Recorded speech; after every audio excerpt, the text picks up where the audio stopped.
Nobody told me that building a successful business would be one of the loneliest things I've ever done. Like, it felt like no one would understand me or what I'm doing. I have often had times where I'm sitting across from someone I really love and they ask me how things were going. And I just said good because I didn't know how to explain what was actually happening in my brain.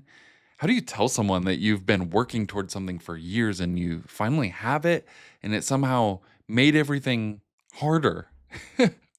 Not easier, right? Like, how do you show people or tell people how many plates you're juggling?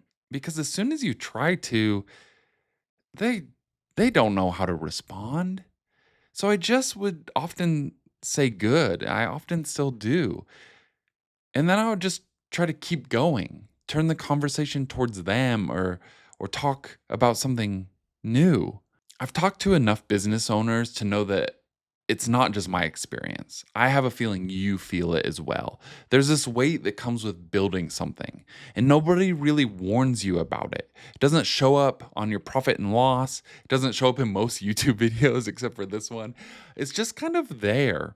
And a lot of people are carrying it quietly because they don't feel like they have permission to talk about it. And they don't feel seen and heard. And as a business owner or a leader, it feels so incredibly lonely. So that's what this video is. I want to have an honest conversation about the stuff that actually happens when you run a small business. I want you to feel seen, heard, and cared for. This one's not about strategy or framework. It's just about the real experience and the things I wish someone would have told me or at least understood about me. So, one of the first things that nobody warned me about is what running a business does to the relationships around you. And I don't just mean the time. I think we all expect that this is going to take time. It's going to take us away. We're going to be so busy and we're going to be working a lot. And you make peace with that to some degree. But what I wasn't prepared for was the way it changes how you actually show up in your relationships, even when you are physically present, right? Because your brain doesn't fully leave. And that's the honest truth. You're going to be thinking about this almost 24/7. It's your baby. You're growing this thing. And you can be sitting at dinner with people you love and you're nodding along. You're in the conversation even, but there's this other part of your mind that's running in the background. It's replaying a client conversation from earlier. It's doing the math on something. I mean, the amount of times I've brought out my calculator during like being with friends or family. It's thinking about a problem that you've not solved, but you want to because problem solving is fun. And I'm afraid that the people around you can feel it, even if they're not saying it. And I started to notice this in the small moments when someone close to me would ask about the business. I'd either go way too deep into it because I needed someone to vent to, and then it would just kind of go over their head and they wouldn't know how to respond. Or I'd shut it down completely because I just needed one space where work wasn't following me, or at least I was trying to push it away. And neither of those felt right. And neither of them still do. I still don't know if I know how to handle it. The reality is, business takes more than your time. It takes a certain amount of your presence, your mental and emotional presence, in a way that's really hard to manage and even harder to explain to someone who hasn't experienced it. The next thing is a little bit harder to say. I think it's one of the least talked about parts of this whole business owner journey. Nobody told me that reaching the things I'd been working towards would feel kind of underwhelming in the moment. Like I finally would get to a goal and it just didn't feel like I had actually accomplished anything, even though it had been a goal for maybe years, or it was like such a big moment in time. And I know that sounds ungrateful. I don't mean to sound ungrateful, but it's just a reality. It's like my brain would just move on and it there becomes such a disconnect of what you're hoping for a moment to be and what you're striving towards and what you're excited about, and then that happens and it's not fulfilling. You might celebrate it for 5 minutes and then next thing you're moving on about your day. You're moving on to the next thing. The goalpost has now moved and you are excited for the next thing, but also wondering if it's going to fulfill any sense of this. And there's actually a name for it. It's called the arrival fallacy. The gap between what you imagine a moment would feel like and what it actually feels like when you get there. And for business owners, especially, it creates this really draining loop where you keep chasing the next thing because you're convinced that one is finally going to feel like enough. One is finally going to feel good enough. And it doesn't. Not until you make a decision that it does. And I think there's like this weird piece of all of us that like loves the fact that it's never actually enough and you're constantly working for more and striving for more.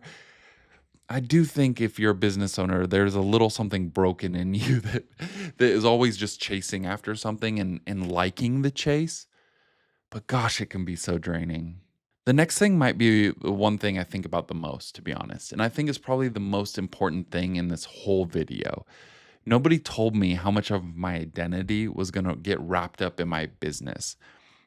And I don't think it's unique to me. I mean, I don't know. You tell me. But I think it happens to almost every business owner who builds something from the ground up because you pour so much of yourself into that. At some point, the line between you and the business, it's kind of blurry. It's always kind of blurry. Like what's personal, what's business, I don't even know. And for a while, that feels okay, or, sometimes it can feel good because you've got like this other part of you. In the business, if it's doing well and you feel good about yourself, then everything is connected, right? But then a hard month comes, or a client leaves, or revenue dips, and suddenly it feels like the sky is falling. Suddenly it feels like you're a failure as a person and that there might be something wrong with you as a person.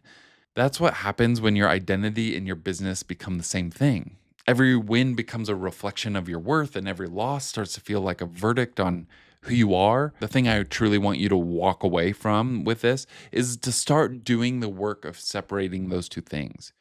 Your business is something you do, not something you are. And protecting that distinction is one of the most important things you can do, not just for yourself and not just for your own well being, but again, for the people around you, for the ups and downs of emotion to be more consistent and steady for those around you, to your friends and your family. And then you also can make decisions out of clarity. You can truly make better decisions, be a better business owner, do better things when you're level headed and not just riding through the emotions because your identity is attached to it all. This video isn't meant to be a warning that running a business is bad or that it's not worth it, because it absolutely is. Otherwise, I wouldn't do it and I wouldn't trade it for anything. But I think the version of entrepreneurship that gets sold online is missing a real piece of the picture. I mean, I am so tired of seeing income screenshots, or I built this in 18 months, or I built this in 2 months, or all of the things that don't actually come with a warning label or come with the truth.